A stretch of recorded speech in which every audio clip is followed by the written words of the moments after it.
आज़ादी की 75वीं सालगिरह भरतपुर ज़िले में धूमधाम के साथ मनाई जा रही है।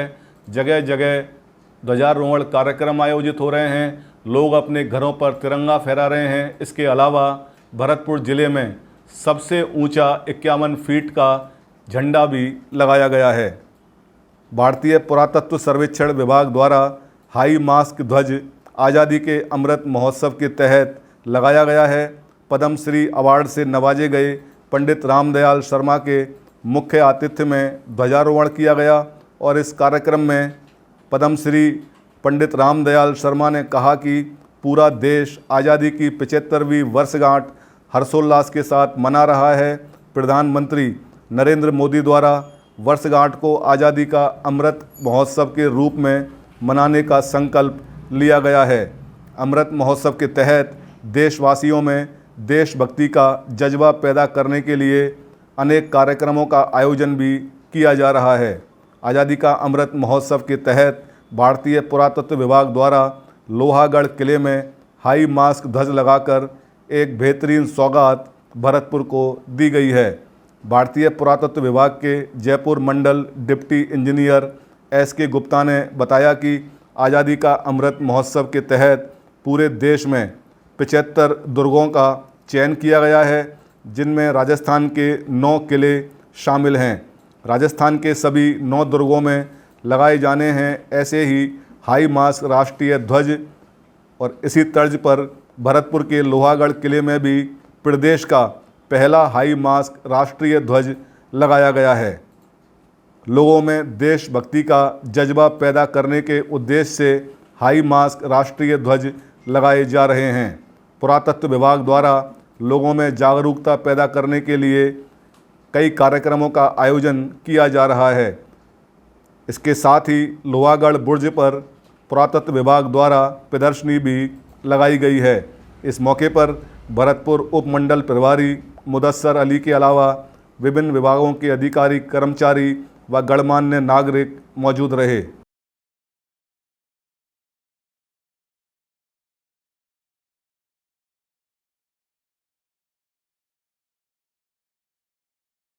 बहुत सुंदर हमारे परमादरणीय प्रधानमंत्री जी ने जो आज़ादी का ये जो महोत्सव मनाया जा रहा है उसके लिए बहुत ही अच्छा मंत्र दिया है और हम सब भारतवासी उनके आभारी हैं इस तरह की सोच के लिए। और यहाँ भरतपुर में आकर के मुझे बहुत ही अच्छा लगता है, क्योंकि यहाँ का जो स्टाफ है, जितना भी कर्मचारी हैं, कार्यकर्ता हैं, ऑफिसर्स हैं, ओहो ऐसे लगते हैं बिल्कुल जैसे कि अपना काम उसमें जो है। ऐसे आज से पहले मैं डीग में भी था, वहाँ भी बहुत अच्छी प्रदर्शनी उन्होंने लगाई है और मुझे मालूम हुआ कि कैसा कैसा बढ़िया बढ़िया काम कर रहे हैं लोग। तो वहाँ सब जगह वहाँ भी घूमा, वहाँ भी उद्घाटन किया। तो मुझे दोनों जगह पे आके मुझे बहुत अच्छा लगा। और इसलिए भी कि मैं डीग के महलों में मैं वहीं पढ़ता था। मैं छुट्टियों में, छुट्टी के टाइम पे वहीं आते थे हम, वहीं अपने मौलछरी के पेड़ के नीचे, चाहे वहाँ बारादरी में या झूले की तरफ, वहाँ खूब आराम से ठंडी ठंडी हवा में पढ़ते थे हम खूब। और भरतपुर में यहाँ इस किले में मैंने अभी बताया थोड़ी देर पहले कि मैं बड़े बड़े चक्कर लगाए इस किले में एम्प्लॉयमेंट एक्सचेंज के लिए। यहाँ आता था मैं इसको रिन्यू कराने के लिए भी आता था यहाँ।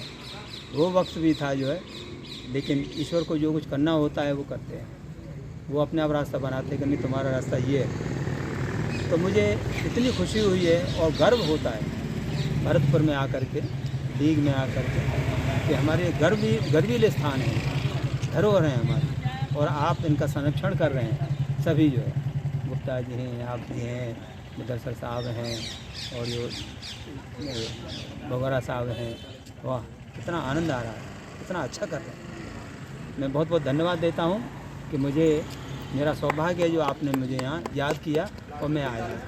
बहुत सुंदर कि हम सभी को विदित है, हमारा देश आज़ादी की 75वीं वर्षगांठ मनाने जा रहा है। इस अवसर पर हम इसके साक्षी बनने जा रहे हैं। ये हमारा परम सौभाग्य है। हमारे यशस्वी प्रधानमंत्री श्री नरेंद्र मोदी जी ने इस मुहिम को जन जन तक पहुंचाने के लिए आज से 78 सप्ताह पूर्व 12 मार्च सन 2021 को इसका जो शुरुआत साबरमती के आश्रम, हमारे महान महात्मा गांधी साबरमती के आश्रम से शुरुआत की और इस मिशन को उन्होंने नाम दिया आज़ादी का अमृत महोत्सव। इस आज़ादी के अमृत महोत्सव पर हमारे भारत में विभिन्न संस्थाओं द्वारा विभिन्न अवसर पर विभिन्न तरह के कार्यक्रम आयोजित किए जा रहे हैं। उसी कड़ी में भारतीय पुरातत्व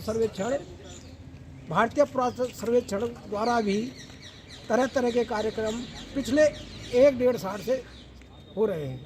जैसे तिरंगे की रोशनी से हमारे पुराने जो धरोहर हैं उनको प्रकाशित करना और एक जन अभियान चलाकर बच्चों की सहायता से लोकल जन सहयोग से एक स्वच्छता मिशन भी चलाई जा रही है। और अभी एक हमने छायाचित्र प्रदर्शनी लगाई थी, उसके तहत जो पुराने जलाशय थे हम उनको रिपेयर कर रहे हैं, उनको संरक्षण कर रहे हैं। जो उसका जल है जो बहुत गंदा दूषित होता जा रहा है उसकी सफाई करना, उसमें जो पुराना वेजिटेशन आया हुआ है उसको निकालना, और ये मुहिम हमारी आगे कई साल तक चलेगी। ये ऐसी हमारी योजना है, ये हमारा काम चल रहा है। अच्छा, उसी के तहत एक हमारा ये जो ध्वजा है ये हाई मास्ट ला कर इस पर हो रहा है।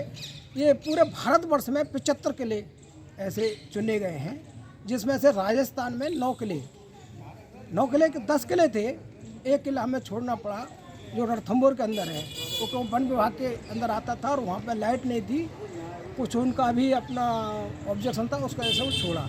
उसके अलावा 9 किले जिसमें भारतीय पुरातत्व सर्वेक्षण का जयपुर मंडल ने 5 किले, उसके अलावा 5 किले और 4 किले जोधपुर मंडल में चुने गए हैं।